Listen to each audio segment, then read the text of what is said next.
Good evening and welcome to TC Network. I am Tingley Tim Ho Kim bringing you today's news. Today's top headlines include: no basis to believe on inputs about infiltration of 900 Kuki militants from Myanmar, says Manipur DZP. SSDCAR Center to take action against Secretary to CM and Joffrey. Manipur Tribal Forum elects state government of spreading misinformation about Kuki Zo communities. News in details. Manipur Security Advisor Kuldeep Singh and Director General of Police DZP Rajiv Singh said in a joint statement on Wednesday, September 25, 2024, that the input regarding the infiltration of 900 trained Kuki militants from Myanmar to carry out attacks on Meitei people on September 28 could not be substantiated on ground. In view of the recent reactions from different communities regarding input of infiltration of 900 trained Kuki militants from Myanmar to carry out attacks on Meiteis on September 28, it is clarified that the inputs was verified from different quarters, but it could not be substantiated on ground. There is no basis currently to believe in any such input. However, security forces deployed on the ground are placed on a high alert to protect lives and properties of citizens. All communities are assured of their safety. They are advised not to believe in any rumors or unverified information, the joint statement said. The inputs were first shared by Chief Minister and Biren Singh's office with the Security Advisor, the DZP, and the Chief Secretary on September 16, a copy of the leaked letter showed. On Wednesday, and Joffrey, Secretary to Chief Minister and Biren Singh sent another note to the Security Advisor and the DZP stating that the public need to worry as the chances of such attack is remote.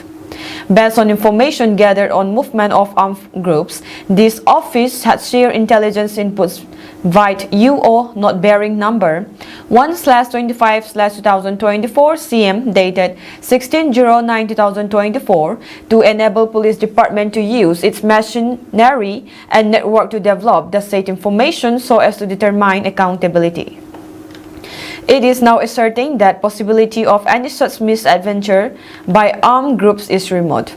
The public need to worry further in this regard, the note said.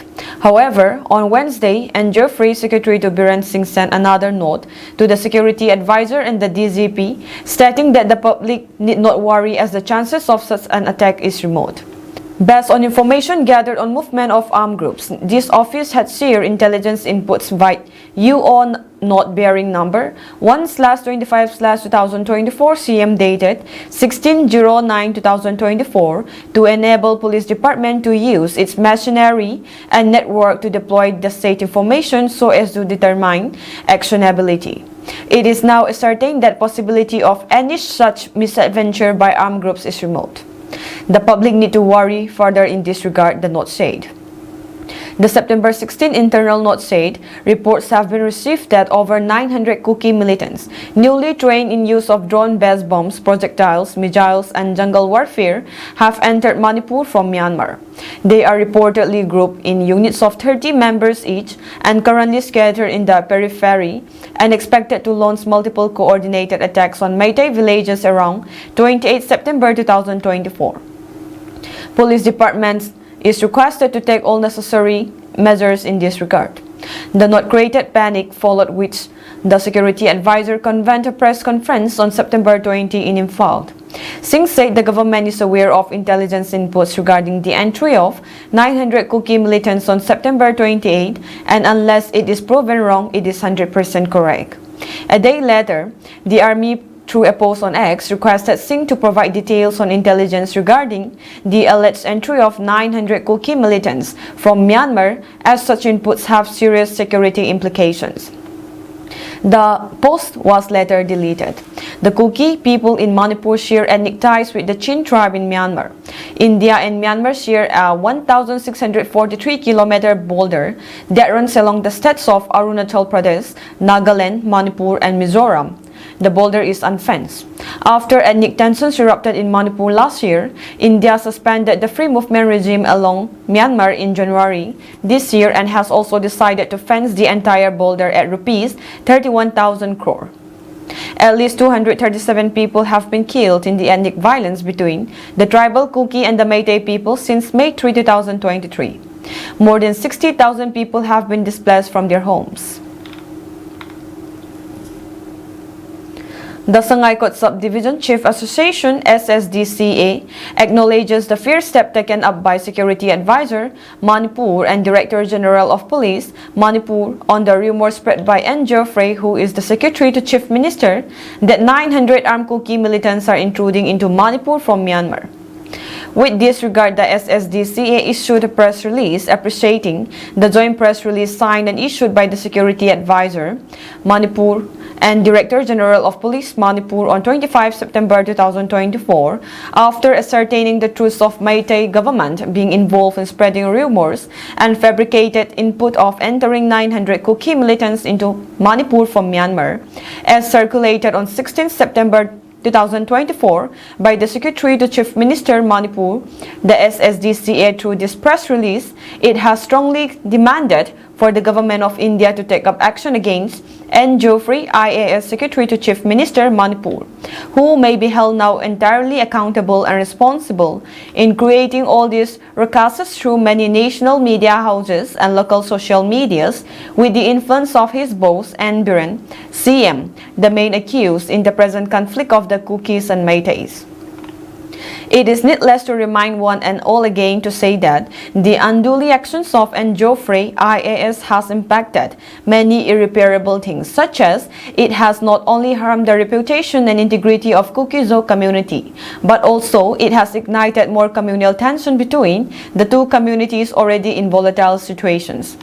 Besides N. Geoffrey, an IAS civil servant of his unduly interference in a matter to be dealt with the security forces and intelligence wings, yet bypassing them while issuing a fiction notes without consulting them, is constructed as tantamount to be unbecoming government servant and violation of constitutional norms, as well as it has tarnished the image of the cream of all Indian services across the country of India. At the above backdrop and considering the gravity of crimes being committed by N. Geoffrey IAS, he deserves unpardonable punishment to be accorded under conduct of rules as civil servant. Therefore, the Ministry of Department of Personnel and Training, Government of India, is urging upon the pull up and place him behind bar immediately.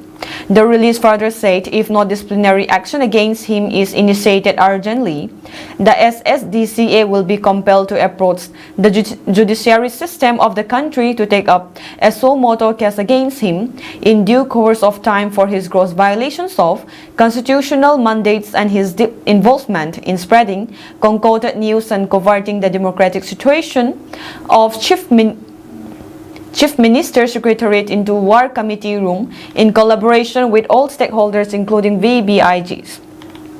Last but not the least, further appeal is made to all Central Security Forces and CAPF deployed across buffer zone of Kuki-Zo inhabited areas to remain high alert as the Meitei government and Meitei militants will launch attacks to Kuki-Zo areas at any time with the possession of sophisticated weapons like MMG and mortar bombs at their discretion, and all of them were now out of control by the government and no trust to be put on them at any circumstances. The Manipur Tribals Forum Delhi on Wednesday accused the Manipur government of spreading misinformation about Kuki-Zo communities and asked the center to intervene and address the bias and injustice against them. At a press conference here, members of the Manipur Tribal Forum Delhi also opposed giving Chief Minister N. Biren Singh control of the Union Home Ministry run Unified Command. The Manipur Tribals Forum Delhi, representing the Kuki-Zo Mar communities, strongly condemns the recent acts of misinformation, unjust allegations, and systematic marginalization against our people, the forum said in a statement. We called on the national government to intervene and address the bias and injustices perpetuated by the Meitei majority leaderships in Manipur, it said. The group also issued 6 appendices detailing its rebuttal of allegations against the tribal communities. The MTFD said the reported abnormal increase in tribal population and the rise of new villages in districts like Kangpokpi and Churachandpur are more likely to due to systematic corruption rather than influx of illegal immigrants. The use of schemes like NREGA to invent phantom villages and inflate population numbers to extract government funds can explain the discrepancies between recorded immigration and village growth. Thus, while immigration from Myanmar may play a role, the primary cause of the abnormal rise in villages and population figures could lie in manipulative administrative practices rather than demographic or migratory changes, it said. The forum said that claims about the Kuki Zomi Mar communities using drone warfare and highly sophisticated weaponry are a gross misrepresentation and part of a larger narrative aimed at justifying state-sponsored militarization against its own people.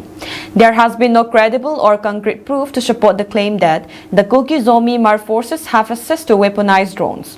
The so-called sophisticated weapons alleged by the media and state are mostly rudimentary arms, which are widely accessible to any group in conflict zones and in many cases are used defensively, it said. It further said the deliberate focus on this narrative is an attempt to shift attention from the real issue, the incriminating leaked audio of Chief Minister Biren Singh, which exposes his direct involvement in the persecution of the Kuki Zomi Mar communities. On the issue of drug trade, the MTFD said Manipur must adopt a holistic approach that addresses the underlying causes of the problem, promotes development and ensures equal treatment of all communities. The claim that all Kuki Zomi Mar communities are responsible for narco-terrorism is a gross oversimplification that ignores the complex socio-economic, political and ethnic dynamics at play in Manipur. Chief Minister Biren Singh's targeting of these communities while ignoring the broader involvement of valley-based actors in the drug trade reveals a deep-seated bias and a political agenda that seeks to marginalize the hill tribes, it said. The forum also opposed the Chief Minister's demand that the reins of the Unified Command be handed over to him. Granting Biren Singh control of the Unified Command would not only lead to an escalation of ethnic violence, but would also destabilize national security, erode constitutional governance, and enable impunity for crimes against the Kuki Zomi Mar communities. The only viable solution is the removal of the CM from any role in the Unified Command and placing security responsibilities directly under neutral and trustworthy forces like the Indian Army, it said. Ethnic violence erupted in Manipur on May 3, 2023, following a tribal solidarity march in the hill districts to protest against the majority Meitei community's push for scheduled tribe status. Since then, the violence has claimed more than 220 lives, including those of civilians and security personnel.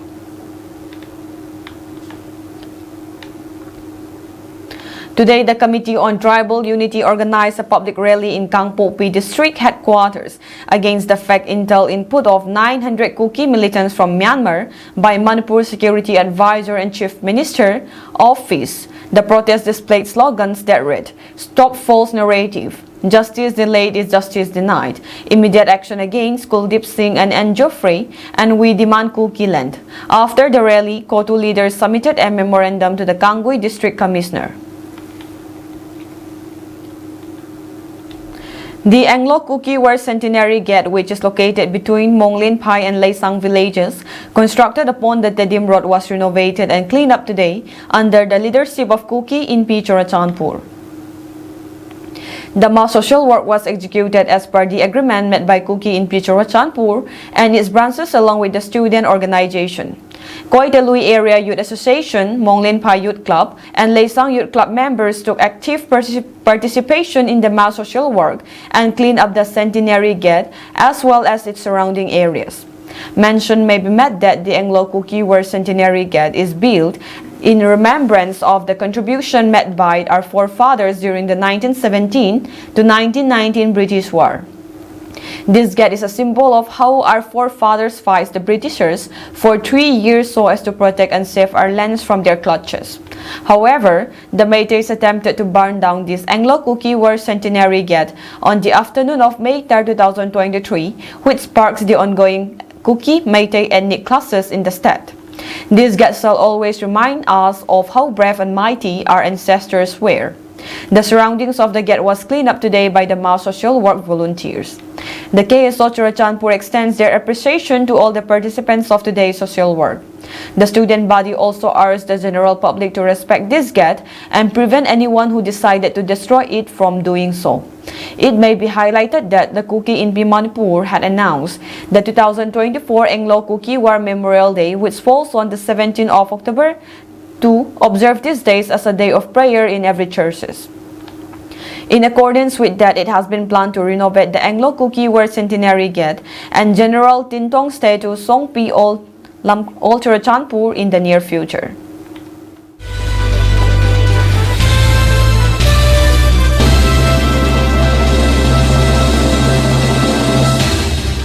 In a shocking incident, 8 minors drowned while taking bath in ponds in 2 different villages in Bihar's Aurangabad district during Jivit Putrika festival on Wednesday. 7 were girls amongst the deceased. 4 people is drowned in 2 separate ponds in Kushaha village in Madanpur block and Itahat village in Barun block. The victims have been identified as Anku Kumari 15, Nisa Kumari 12, Chulbul Kumari 13, Lazo Kumari 15, Rasi Kumari 18, Pankas Kumar 8, Sonali Kumari 13, Nilam Kumari 12, and Rahi Kumari 12. The incidents took place when the victims, along with their family members, went to the ponds to take a holy bath on the occasion of Jivit Putrika festival, during which women fast for the well-being of their children, said District Magistrate Srikant Sastry.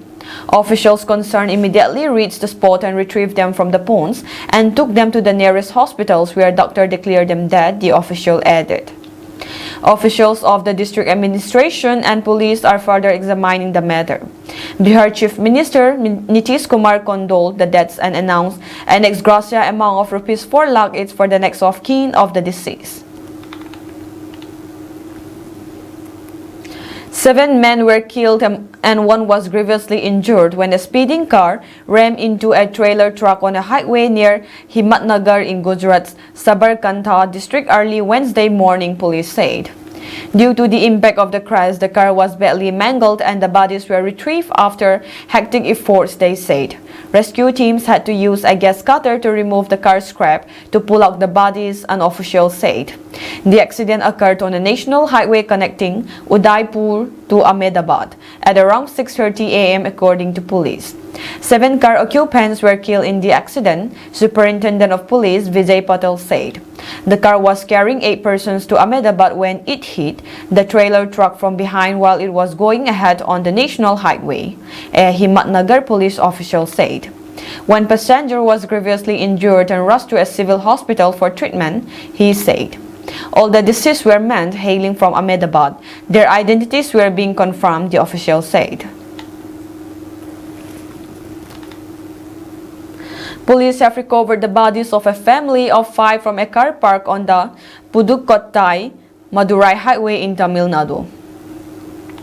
The tragic deaths came to light on Wednesday, September 25, when people passing by noticed the car parked in the same spot in Namanasa Mudram since the previous evening and alerted the police. The bodies of a man, woman, 2 children, and an elderly woman, believed to be the grandmother, were reportedly found in the car when the police opened it up.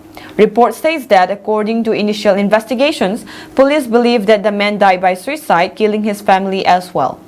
Tanti TV reports that the children are a 15-year-old girl and a 17-year-old boy. Further, as the family had been found to hail from Salem, Pudukkottai police are probing why the car was parked in their district, Tanti TV also reports. Reports also say that a suicide note has been recovered. According to Puthiya Thalai Murai, the car had been in the same spot since 4 p.m. September 24. The following morning, when police arrived at the scene, they could see people seated inside, the news channel further reported. After discovering that the occupants were dead, police traced the car to Salem. The motive and exact circumstances of the tragic deaths are unclear at present. However, reports say that the deceased man, identified as Manikandan, had a business and had run into debt. According to DT Next, police had recovered a note written by Manikandan. State Health Department Suicide Helpline 104, Sneha Suicide Prevention Center 044 24640050, listed as the sole suicide prevention helpline in Tamil Nadu.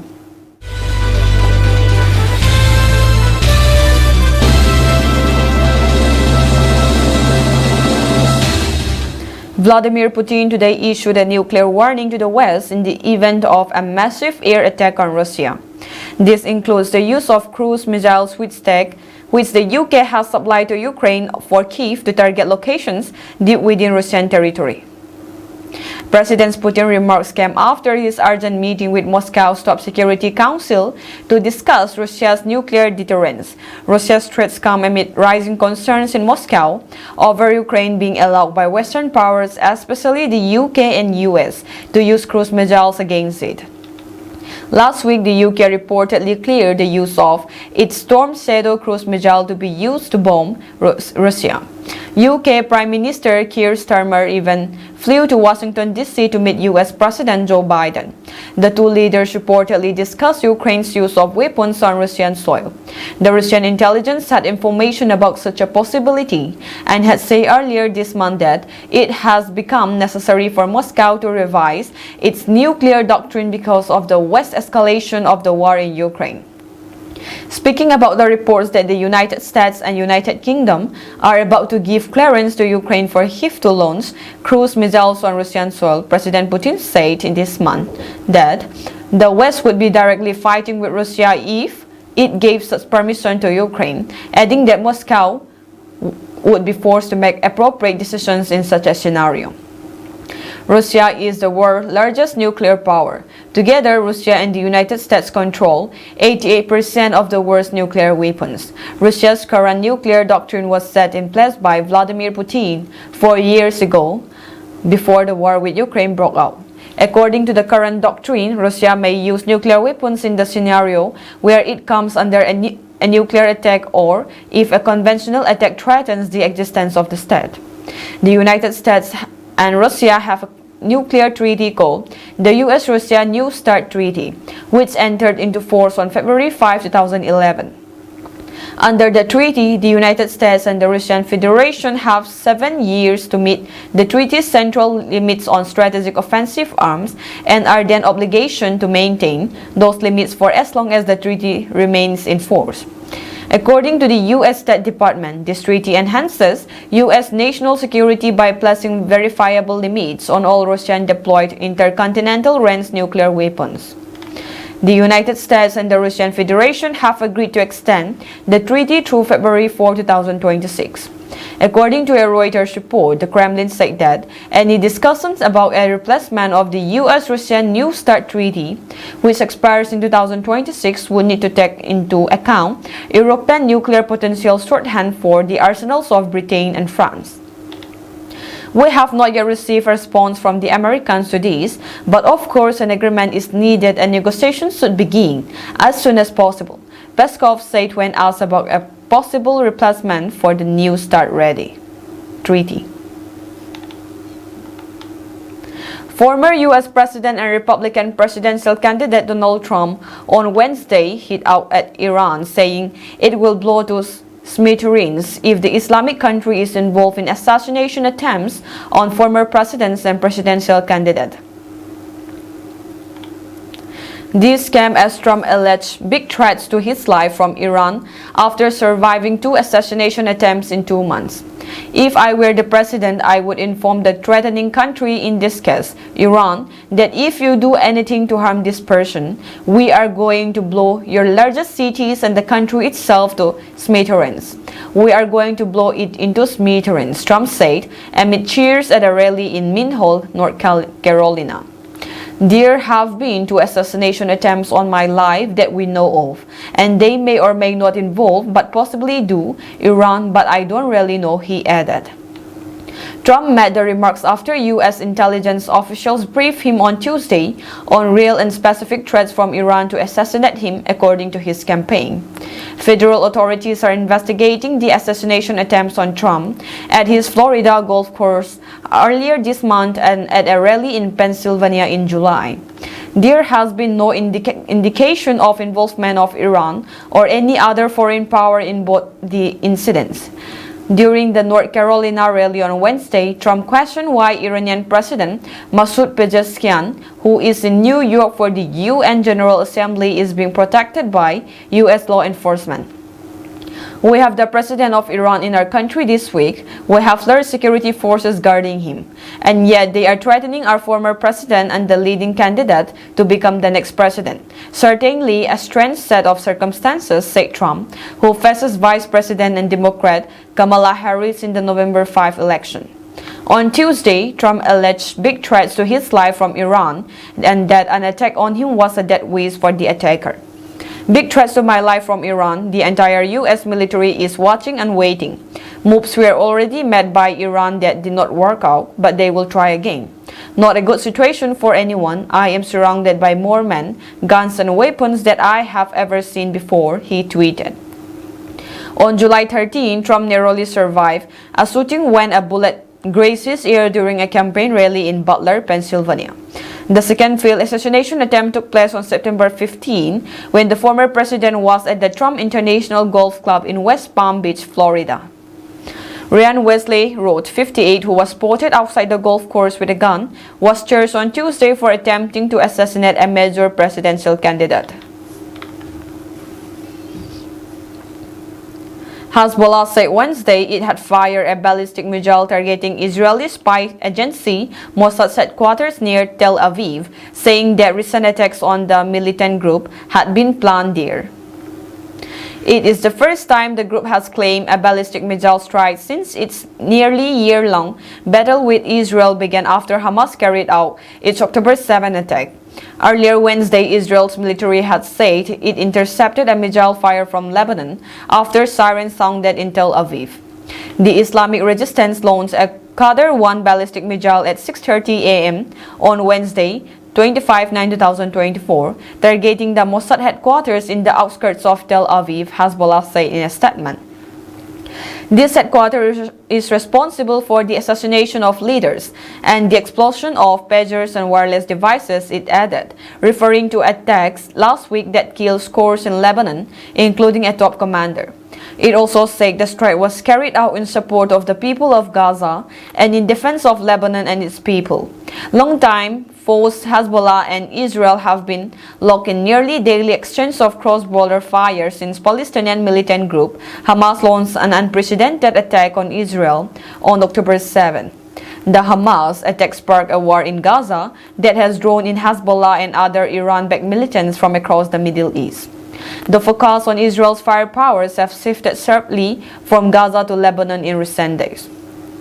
The Lebanese Health Ministry said Israeli strikes killed at least 558 people on Monday, the deadliest day of violence in the country since its 1975-90 civil war. The Senegalese Navy has recovered a boat carrying at least 30 decomposing bodies off the coast of Senegal. The vessel, identified as a wooden pirogue, was found adrift approximately 70 kilometers from the capital Dakar. The Navy, responding to a tip-off, brought the boat into port early morning.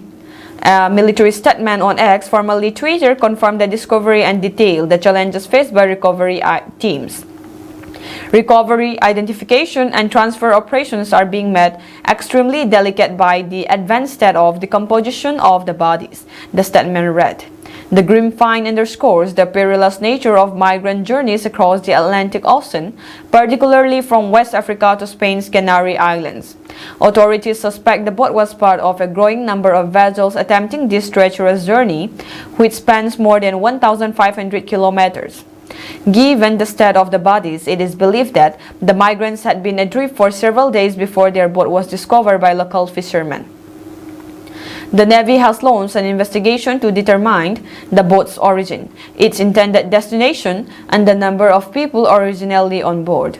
The discovery comes amid a significant increase in attempts by West African migrants to reach Europe via the Canary Islands.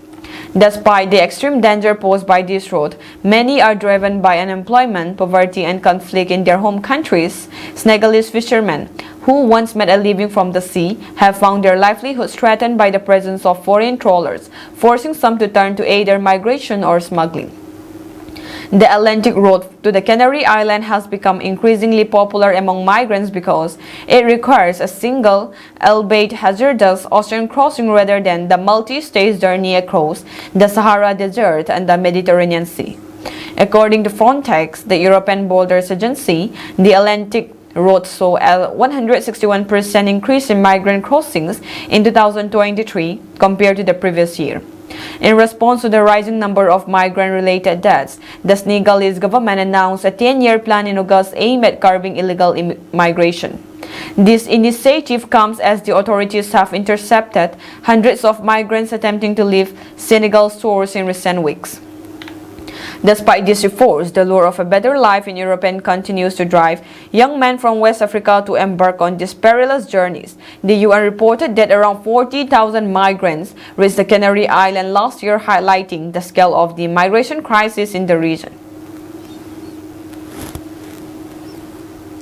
That is all for today's news, and have a pleasant evening ahead.